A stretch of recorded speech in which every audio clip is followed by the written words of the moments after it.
tentang manusia roh. Ya, kita sangat-sangat perlu mengembangkan manusia roh kita menjadi kuat, menjadi dewasa. Nah, Bapak Ibu terlebih dahulu mari kita baca firman Tuhan dari Kolose 3 ayat yang ke-10. Kolose 3 ayat yang ke-10 sudah ada di screen.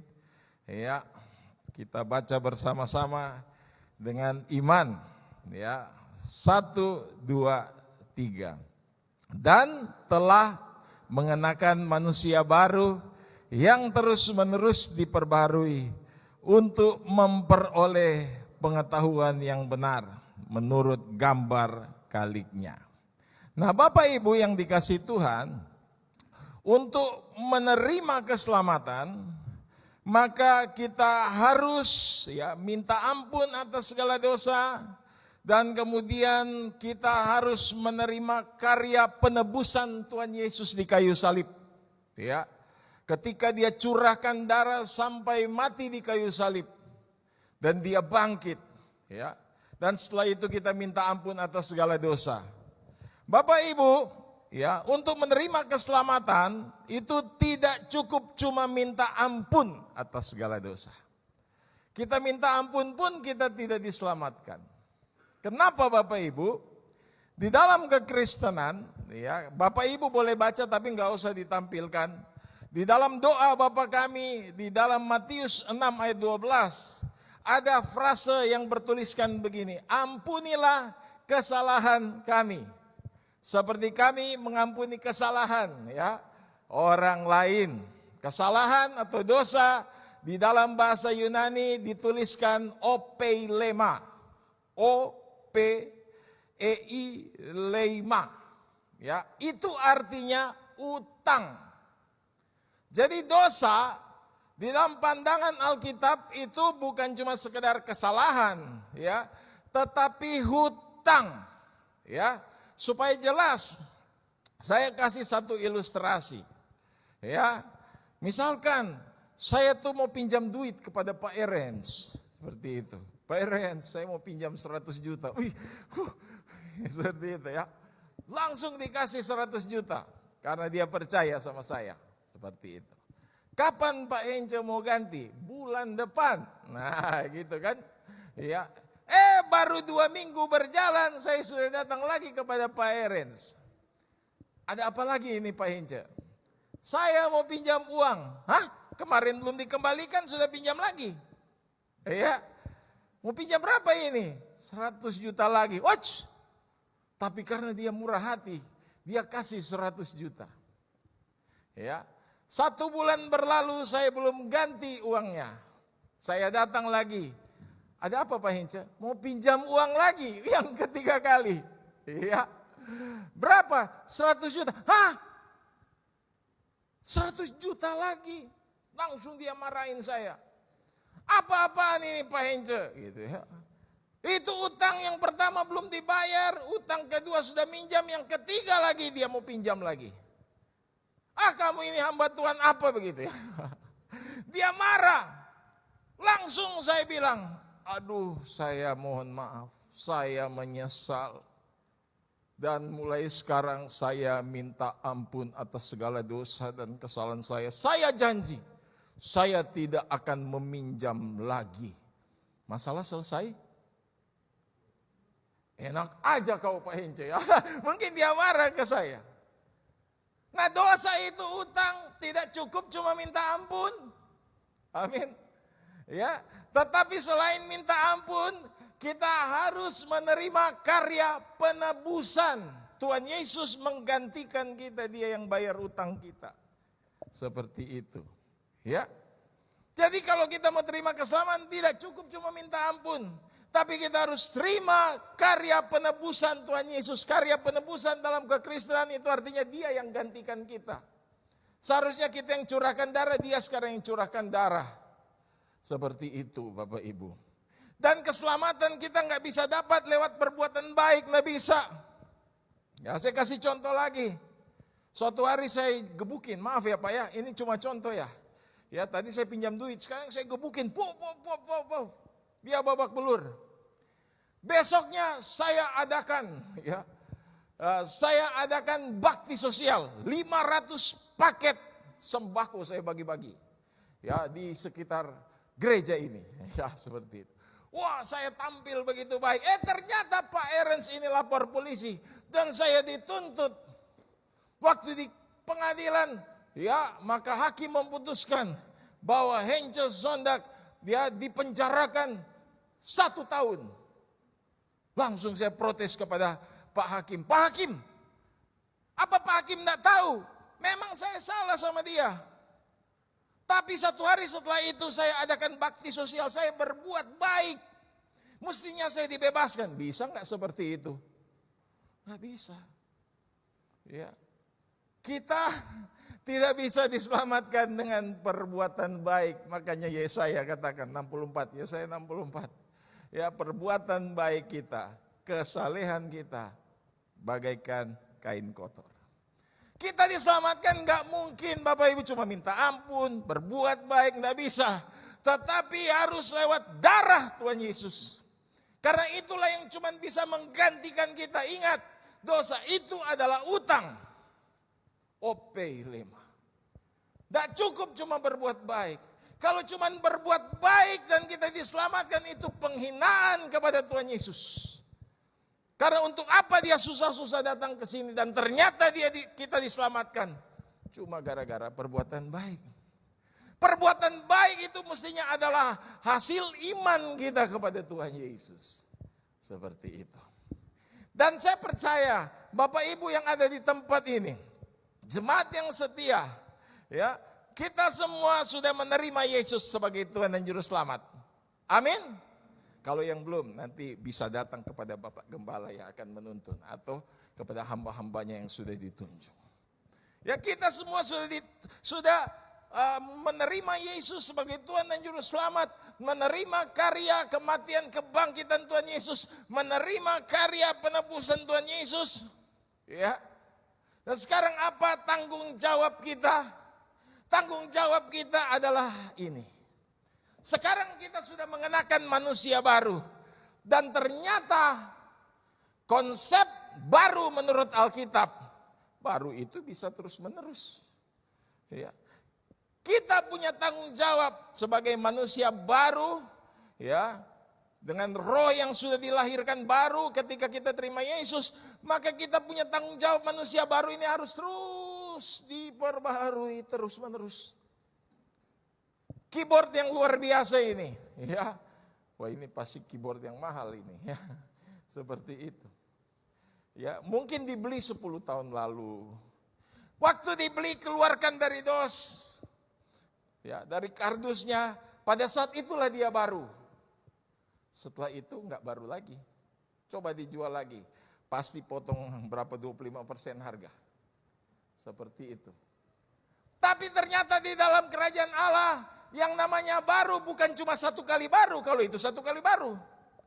Tapi dalam kerajaan sorga, baru itu setiap hari diperbaharui. Dan itu tanggung jawab kita semua. Ya. Sebagai pemilik manusia baru, kita punya tanggung jawab untuk terus memperbaharui dengan kerjasama dengan Roh Kudus tadi. Dan firman Allah. Amin. Nah, Bapak Ibu yang dikasihi Tuhan, saya cuma mau menyampaikan 2 hal saja, ya. Ada 2 hal yang sangat penting yang harus kita ketahui tentang membangun manusia roh. Ya, ada 2 hal penting saja, ya. Supaya kita makin menyadari penting sekali manusia berroh kita yang sudah dilahirkan kembali untuk terus-menerus diperbaharui. Yang pertama, ya, saya kembali kepada pelajaran-pelajaran dasar. Seperti itu. Ya, kadang-kadang kita lupa pelajaran dasar. Ya. Yang pertama, membangun manusia roh harus menjadi prioritas utama. Amin. Membangun manusia roh harus menjadi prioritas utama. Prioritas utama. Ayo katakan bersama saya. Prioritas utama. Dalam kehidupan kita. Kenapa? Karena manusia roh kita yang berdiam di dalam tubuh itu adalah tempat tinggal Tuhan. Ya, yang sadar katakan amin. Manusia roh kita adalah tempat tinggal Tuhan, dan ini satu kebenaran yang luar biasa sekali.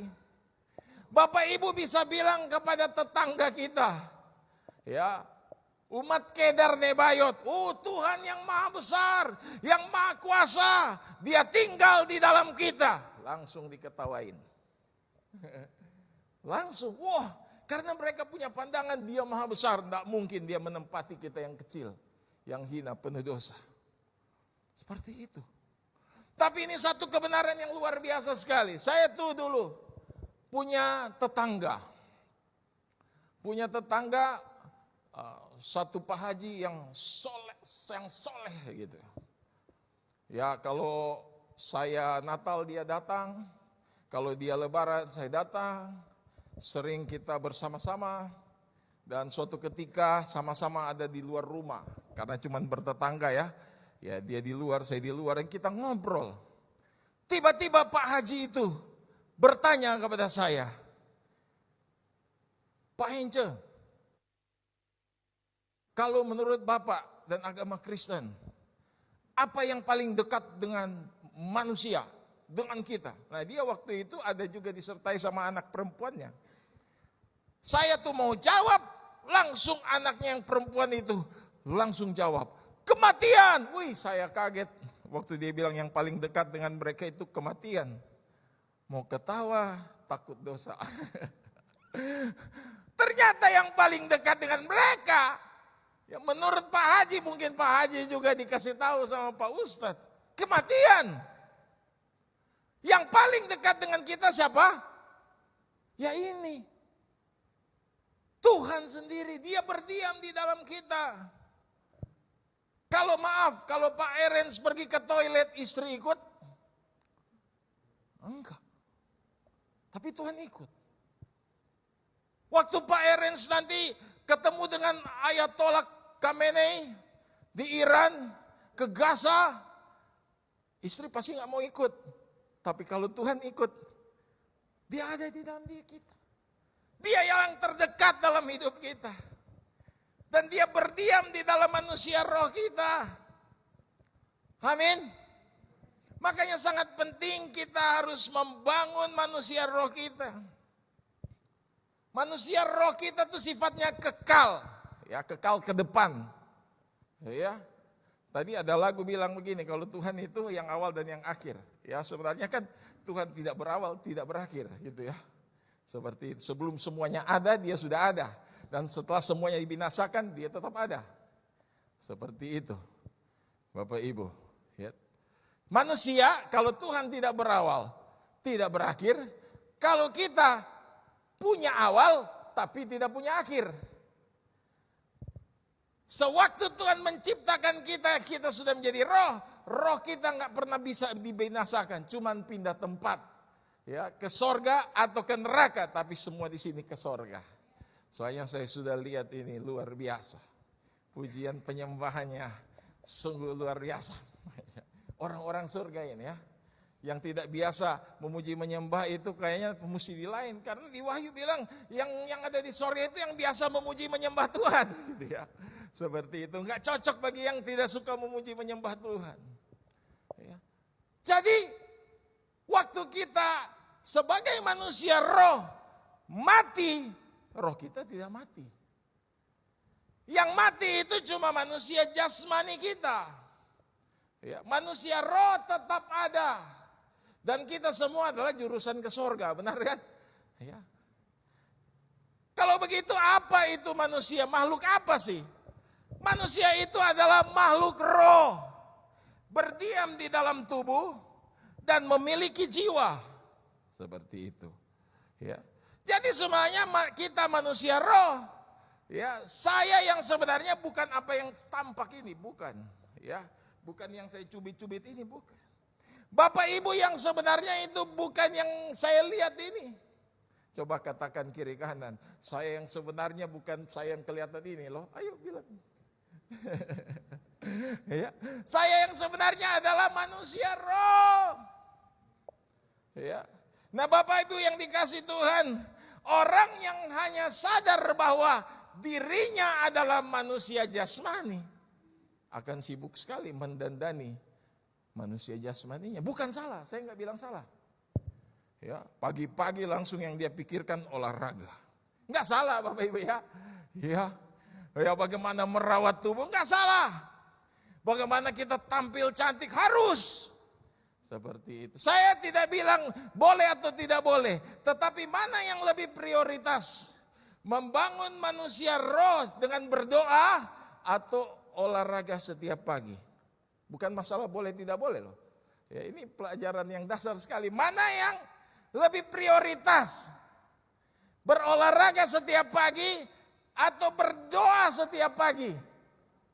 Berdoa, sebab kita ini manusia roh. Olahraga, iya saya juga olahraga Bapak Ibu.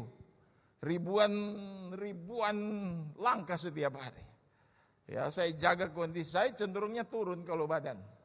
Ya, maka waktu sudah mau turun saya naikin lagi gitu ya. Ya, yang lain cenderung naik, mesti turunkan. Kalau saya cenderung turun, jadi mesti dinaikin. Dengan berolahraga, ya, makan makanan sehat, ya. Tapi camkan baik-baik bahwa kita ini manusia roh harus lebih prioritas untuk membangun manusia roh. Mana lebih prioritas, mengencangkan kulit wajah atau baca Alkitab setiap hari? Baca Alkitab. Baca Alkitab jangan cuma yang di sini ya, ketika ibadah raya. Setiap hari kita harus makan makanan firman Tuhan. Nah Bapak Ibu ya, jadi saya mau bertanya lagi, kalau begitu mana lebih prioritas, mendandani manusia jasmani atau mendandani manusia roh? Manusia roh.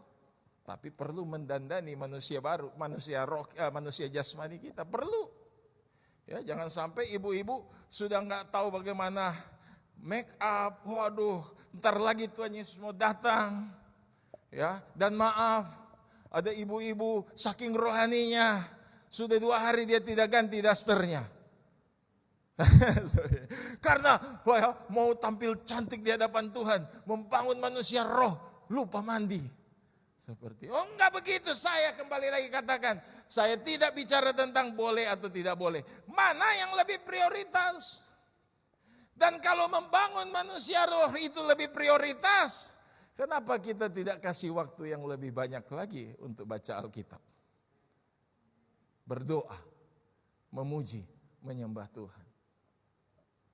Waktu kita berdoa, memuji, menyembah Tuhan, membaca Alkitab, renungkan Alkitab firman Tuhan, ya, itu kita sedang mengundang terang dalam hidup kita. Amin. Dan gak ada alasan si jahat menguasai kita. Karena setiap hari kita undang, saya tuh ketemu dengan orang-orang, ya, maaf Bapak Ibu, dengan orang-orang yang sebentar-sebentar pelepasan. Waktu dia dilepaskan, oh luar biasa bergairahnya, Pak Pendeta, saya betul-betul damai, saya dilepaskan. Tapi saya ketemu, benar-benar ketemu, setengah tahun kemudian harus dilepaskan lagi. Kenapa? Karena dia tidak mau ambil tanggung jawab, mengundang terang itu setiap hari. Kepahitan lagi, masuk segala macam roh-roh jahat, pelepasan lagi. Ikut ibadah pelepasan lagi.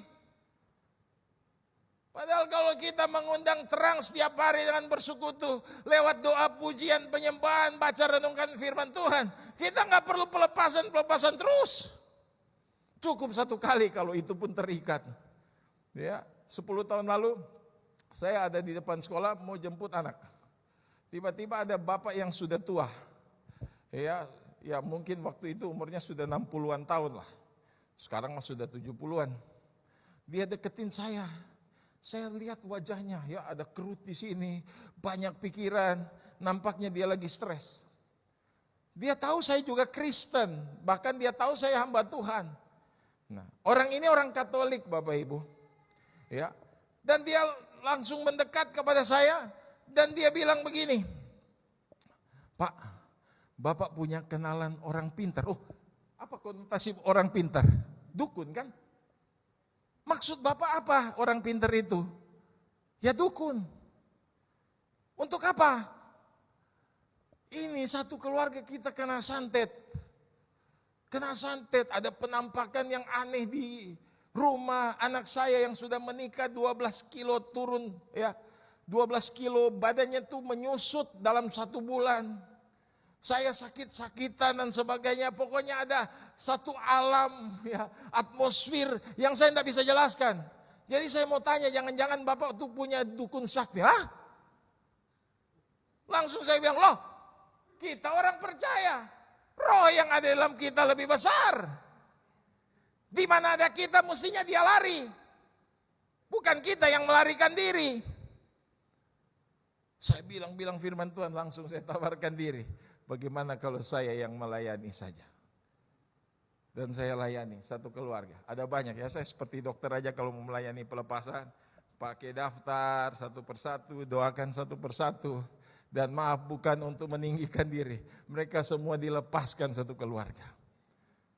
Alam roh di rumahnya juga yang tadinya aduh rasanya suram. Itu jadi cerah. Dan saya tuh bilang begini, ini baru setengah jalan. Bapak Ibu harus ambil tanggung jawab merawat manusia roh Bapak Ibu. Ya. Kalau enggak, datang lagi dia. Bagaimana caranya? Pak Pendeta, bacalah Alkitabmu. Ini orang Katolik Bapak Ibu, orang Katolik. Baca sampai khatam. Kalau kita kan 66 kitab ya. Mereka kan 72, ya enggak apa-apa lah. Kita jangan dipertengkarkan itu. Seperti itu. Mereka 72, baca saja dari Kejadian sampai Wahyu sebanyak mungkin, bangun pagi, doa pujian penyembahan saya ajarin. Ya. Baca Alkitabmu sesempat mungkin. Kalau lagi nganggur baca. Saya tuh sempat membimbing mereka ada setengah tahun. Dan entah kenapa terpisah 2 tahunan begitu, pas ketemu lagi. Itu bapak tua tuh bilang begini, Pak, saya sekarang luar biasa. Saya sekarang sudah tahu penipuan iblis, saya sudah bisa melawan seperti kata Bapak. Pelayanan Bapak menimbulkan kekuatan dari diri kita sendiri, enggak harus terus melayani. Dan Bapak tahu, saya sudah khatam firman Tuhan 3 kali. Wah, itu saya kaget. Kenapa? Karena jemaat di gereja saya, di gereja yang saya gembalakan, orang karismatik. Ada banyak yang 1 kali baca saja enggak. Dan dia bilang bahwa saya sekarang sudah bisa tengking iblis. Jarang-jarang ada orang Katolik begitu kan. Saya bisa melayani orang lain. Enggak perlu pelepasan yang sudah 10 kali pelepasan. Ngapain itu Bapak Ibu? Pelepasan kalau perlu 1 kali saja, setelah itu mari kita undang terang. Itulah sebabnya saya mau sampaikan betapa penting untuk kita memprioritaskan, merawat, membangun manusia roh kita. Itu tempat tinggal Tuhan. Amin. Tempat tinggal Tuhan. Waktu kita meregang nyawa, maka kita akan kembali ke pencipta. Tapi enggak langsung ke sorga itu ya. Dan yang kembali itu manusia roh. Mari kita pelihara. Prioritaskan manusia roh kita. Amin. Ya Bapak Ibu. Ya coba kita lihat 2 Korintus 4 ayat 16. 2 Korintus 4 ayat 16. Mari baca bersama-sama saya. 1, 2, 3. Sebab itu kami tidak tawar hati. Tetapi meskipun manusia lahiriah kami semakin merosot, namun manusia batiniah kami dibaharui dari minggu ke minggu. Bukan. Dari minggu ke minggu di gereja saja. Bukan. Dari hari ke hari. Setiap hari baca Alkitab. Setiap hari kita berdoa. Saya nggak mau terlambat datang ke sini tadi. Maaf, tadi kayaknya 5:30 saya datang ke sini ya. Kayaknya lebih cepat sedikit Pak. Ya, karena saya sampai malam itu nggak bisa tidur. Saya tidur cuma sebentar, bangun jam 4. Pak, kamu mau ke Cirebon? Oh iya. Saya cuma berdoa sebentar Bapak Ibu ya. Dan kemudian saya ngebut ke sini. Sampai di Indomaret ya, jalan apa itu ya, pokoknya belok kiri lagi. Sebelumnya itu ada Indomaret di sini. Karena saya ingat saya belum berdoa. Ya, saya berdoa di dalam mobil. Seperti itu pujian penyembahan, saya kunci semuanya, saya lihat nggak ada. Saya menyadari betapa pentingnya untuk memprioritaskan manusia baru. Ya. Baca Alkitab Bapak Ibu bukan sebagai kesombongan Bapak Ibu, tapi untuk memotivasi Bapak Ibu ya. Tadi kita belajar personal branding itu ya. Saya sudah baca Alkitab yang Bapak Ibu pegang 35 kali. Dan saya merasakan betapa pentingnya baca Alkitab itu. Billy Graham tuh bilang begini, kalau ada kebiasaan yang paling bagus, yang paling luar biasa, itulah baca dan merenungkan firman Tuhan. Seperti itu. Saya punya buku ditulis oleh pendeta Peter Tan dari Malaysia. Ya, Peter Tan, nanti boleh browsing Bapak Ibu. Ya. Dia bersaksi, suatu hari dia doa puasa. Dia doa puasa dan dia dapat penglihatan. Waktu dia dapat penglihatan, dia lihat ada satu orang, tapi penampakannya aneh. Ya, penampakannya aneh. Kenapa? Ya memang kelihatan manusia normal, tapi anehnya badannya ceking kayak bambu. Dan waktu dia cermati di dalam penglihatan itu, dia lebih kaget lagi. Kenapa? Karena yang dia lihat adalah dirinya sendiri Bapak Ibu. Dia lihat, ini wajah saya, dan dia bertanya dalam penglihatan itu, Tuhan, kenapa saya di dalam penglihatan itu kurus kering? Dan Tuhan bilang, itu menggambarkan manusia roh kamu. Kamu kurus di dalam roh karena kamu jarang baca firman. Seperti itu.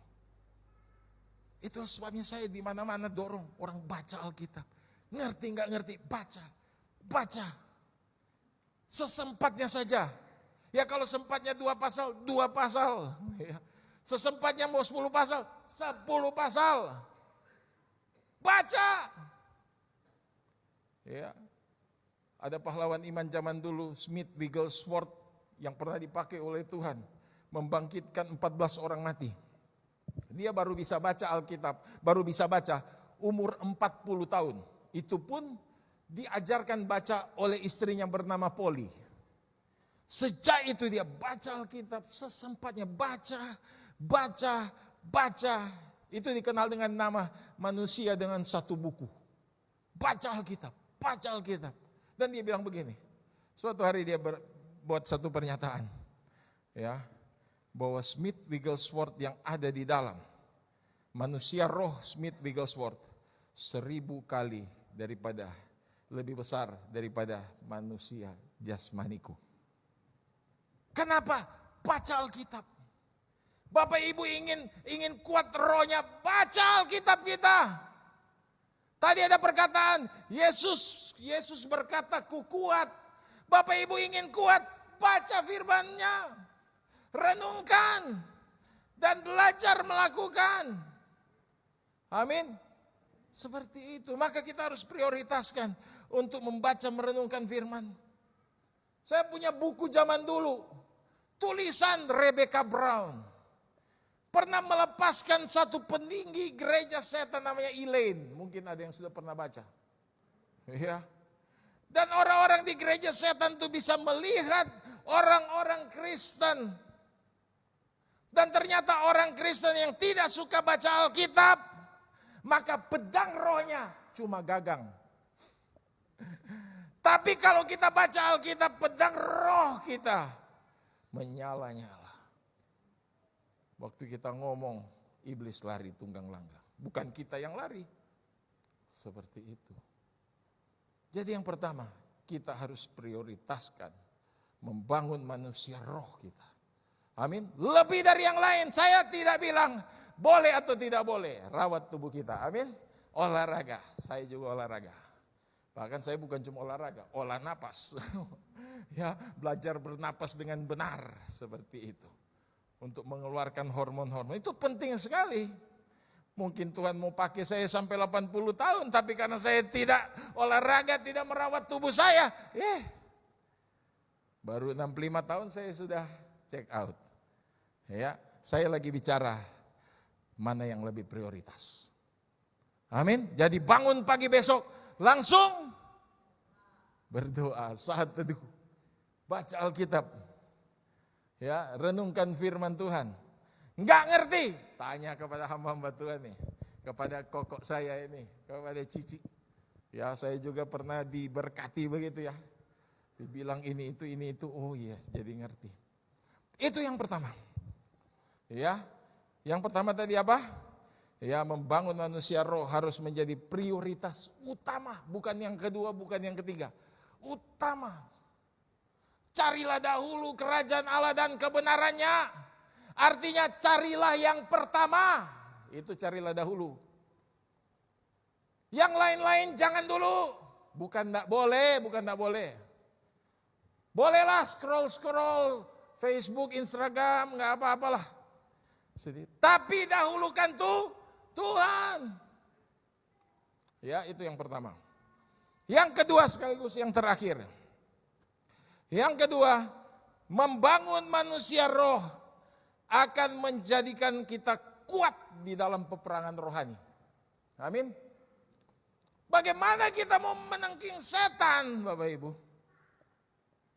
Yang menyerang kita. Kalau roh kita enggak kuat, tadi ada kata-kata kuat kalau enggak salah. Seperti itu. Enggak mungkin. Menangking setan itu bukan cuma bilang dalam nama Yesus, tapi itu harus diluncurkan dari pribadi yang rohaninya kuat, Bapak Ibu.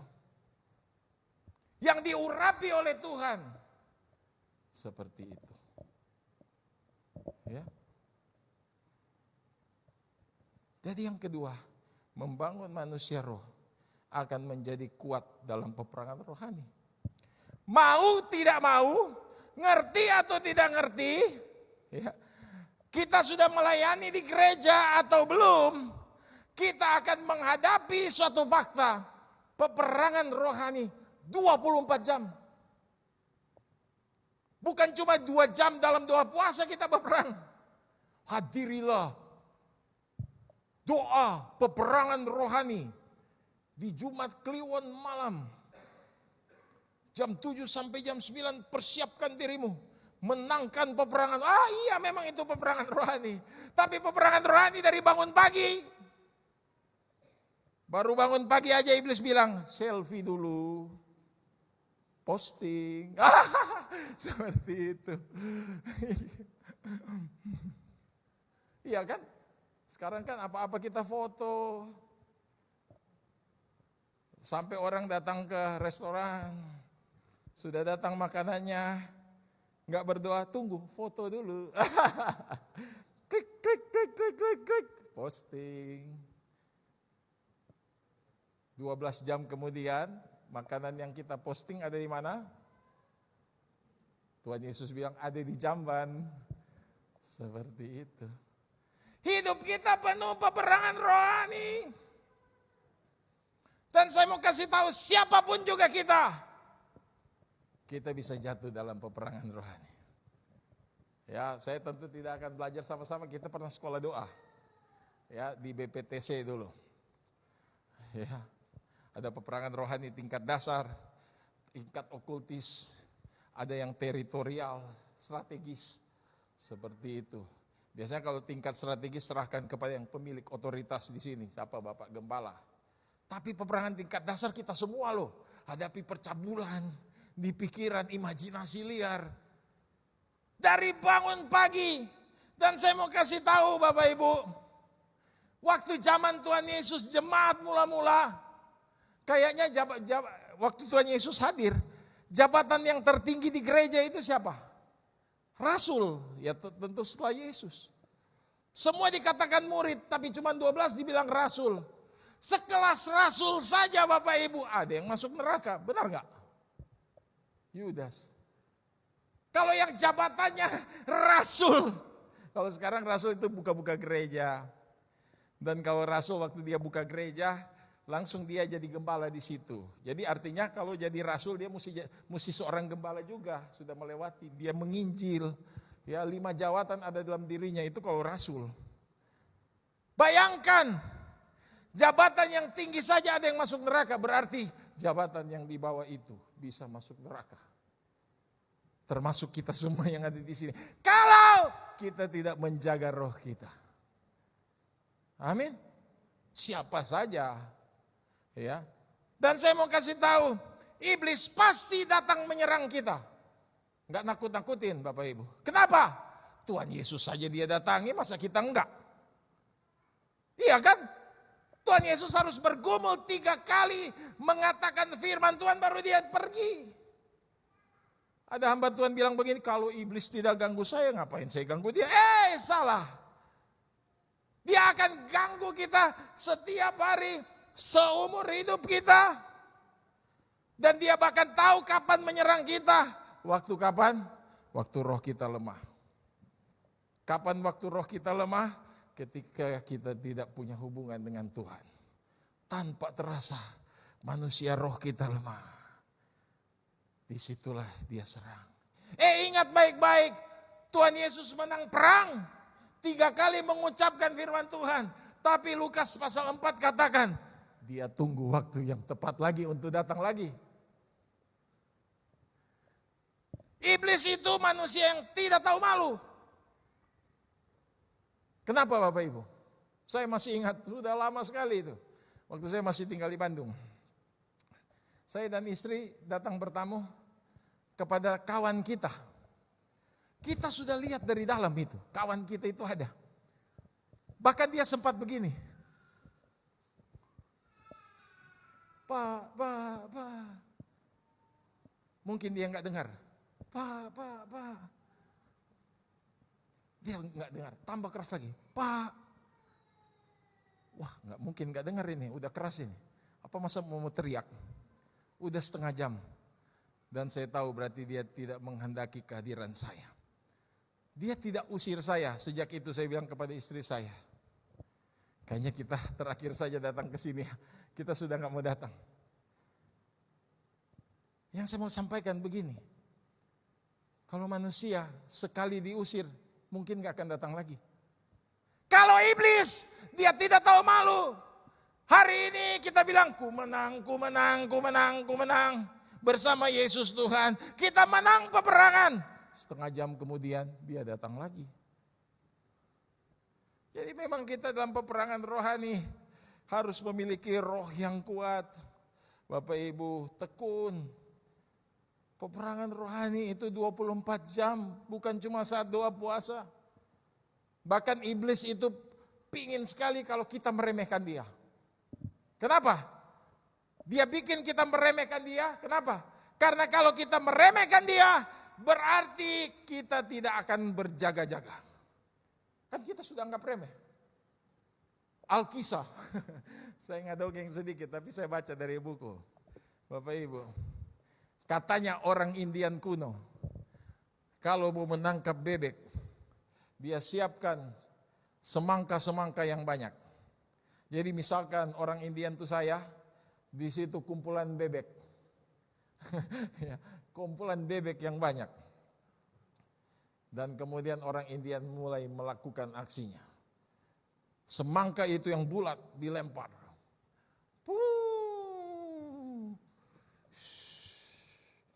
Jatuh. Ternyata Bapak Ibu, dalam ilmu biologi, di satu kumpulan itu ada komandannya. Dia yang memperingatkan kalau ada serangan. Dan mungkin waktu semangka itu datang mendarat, langsung dia bilang, awas ada bom. Mungkin begitu kali ya, dalam bahasa bebek. Langsung mencar. Ya, ini masih tajam dia. Yang kedua lagi. Awas ada bom dari Gaza gitu. Seperti itu, mencar mereka semua. Yang ketiga, yang keempat, yang kelima mulai tumpul. Ini bom ini kayaknya bukan, gak usah main terus. Cuma yang tempat jatuhnya kalian nyingkir dari situlah, ya supaya nggak kena. Ya, jadi mulai tumpul Bapak Ibu, mulai nggak ada respon, mulai meremehkan. Orang Indian juga mulai tambah lagi. Dibikin lebih tumpul. Udah main terus, main. Gak usah takut, gak membahayakan. Terus. Setelah benar-benar tumpul, maka semangka itu dibelah dua. Tak!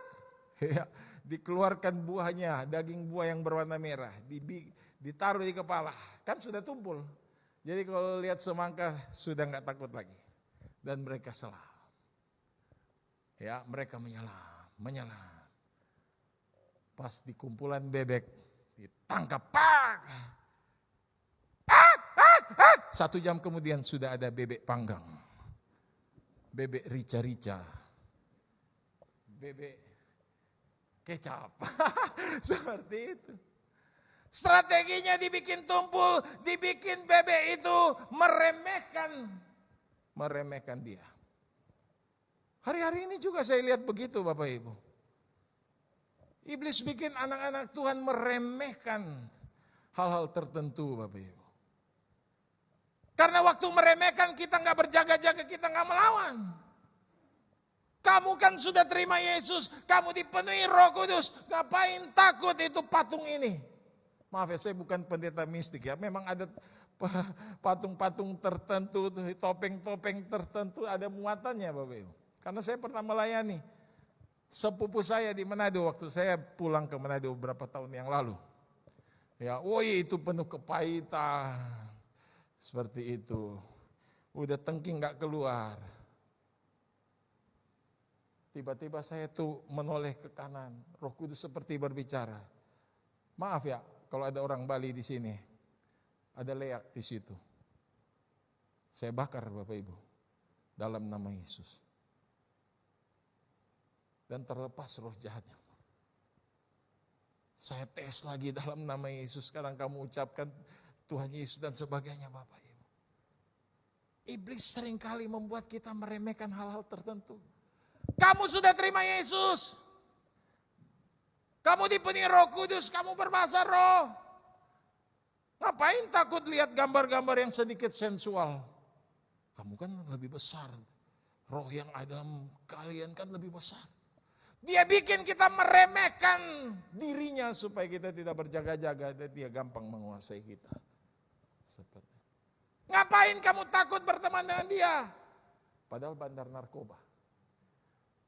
Dilibaslah kita. Kalau mau bicara tentang banyak sekali kejatuhan hamba Tuhan dimulai dari meremehkan. Dimulai dari meremehkan karena merasa diri kuat. Hamba Tuhan yang legendaris di Indonesia salah satu Bapak Pendeta Petrus Agung Purnomo. Dia bilang begini, manusia tetap manusia. Tetap ada kelemahan dalam dirinya. Jadi jangan terlalu pede bahwa iblis tidak bisa kalahkan. Dia di bawah kaki, iya memang. Tapi dalam praktek sehari-hari kita harus terapkan kuasa iblis. Bukan cuma kuasa Tuhan. Bukan cuma kuasa Tuhan, strategi Tuhan. Dia lawan kita dengan strategi, maka kita lawan dia dengan strategi. Seperti itu. Amin. Ya. Maka saya mau tutup khotbah saya. Mari kita bangun manusia roh kita. Amin. Bangun manusia roh kita lebih serius. Baca Alkitab kita, renungkan firman Tuhan. Ya. Berdoa, memuji, menyembah Tuhan. Jangan ada satu hari kita lewatkan itu Bapak Ibu. Sekarang mesti ditambah, maaf ya. Ditambah lagi waktunya bersekutu dengan Tuhan. Hamba Tuhan Morris Serulo dia bilang begini. Ya ada bukunya sama saya. Ya. Tujuan utama berdoa itu bukan berdoa syafaat. Berdoa syafaat harus. Tetapi membangun hubungan pribadi dengan Tuhan. Seperti itu. Ya. Harus. Gadis bijaksana. Dia bukan cuma punya minyak di dalam pelita. Tetapi dia punya minyak di dalam buli-buli. Jadi minyaknya bukan pas-pasan. Amin. Kalau cuma di dalam pelita, pas habis minyaknya, maka padamlah pelita itu. Tapi dia sekarang punya minyak dalam buli-buli. Sehingga waktu redup bisa ditambah. Amin. Bapak Ibu, sekarang kita mesti lebih serius lagi. Peperangan rohani semakin kuat Bapak Ibu hari-hari. Dengan cara yang halus mau menjatuhkan kita. Dan akhirnya Bapak Ibu, kalau kita menguatkan roh kita, membangun roh kita, semakin dewasa Bapak Ibu, maka kita sedang menempatkan diri kita pada potensi menang. Tetap potensi menang Bapak Ibu ya. Karena tetap bisa kalah juga. Ya. Tapi kalau roh kita lemah, enggak mungkin kita menang dalam peperangan rohani. Enggak mungkin. Kalau kita makin kuat, makin dewasa rohani, maka Bapak Ibu saya mau kasih tahu, warisan makin banyak diberikan kepada kita. Ya, suatu hari ada anak sekolah minggu, namanya Nina. Gerejanya mereka itu ada di dekat rumah. Ya, jadi kalau ke gereja cuma jalan kaki. Dan mamanya berpesan, Nina kalau sudah selesai sekolah minggu karena rumah dekat langsung pulang saja ya Nina. Iya ma. Langsung dia pergi ke gereja jalan kaki dan ikut sekolah minggu. Dan ibu guru sekolah minggu mulai berkhotbah. Anak-anak hari ini kita belajar tentang sorga. Siapa yang suka dengar tentang sorga? Saya. Di sorga itu tidak ada malam lagi. Penerangnya bukan PLN lagi. Penerangnya adalah Tuhan sendiri. Ya. Oh pokoknya indah di sorga. Sekarang siapa yang mau pergi ke sorga? Semua angkat tangan. Saya Bu Guru. Ninanya gak mau angkat tangan. Wah penasaran Bu Guru. Oh mungkin Nina ini masih ngantuk kali. Siapa yang pengen ke sorga? Saya Bu Guru. Nina tidak mau. Tidak mau angkat tangan. Yang ketiga, siapa yang mau pergi ke sorga? Saya Bu Guru. Nina tetap gak mau angkat tangan. Nina kenapa kamu gak mau ke sorga? Soalnya tadi mama pesan. Selesai sekolah minggu langsung pulang. Jangan kemana-mana. Nah ini. Bagaimana orang seperti ini mau dikasih warisan? Harus bertumbuh dewasa Bapak Ibu yang punya warisan. Masa kita wariskan kepada orang yang tidak dewasa? Kepada anak-anak? Maka kembali lagi saya mau katakan ya, membangun manusia roh harus diprioritaskan lebih dari yang lain. Membangun manusia roh menjadikan roh kita kuat dan menang dalam peperangan rohani. Membangun manusia roh ya membuat kita bisa semakin banyak menerima warisan hikmat, warisan urapan kuasa pelayanan dan sebagainya. Amin. Jadi itu yang saya mau sampaikan, hal sederhana buat setiap kita. Biar firman Tuhan ini menjadi pewahyuan dalam hidup kita. Amin. Semua kita dipanggil untuk membangun manusia roh kita.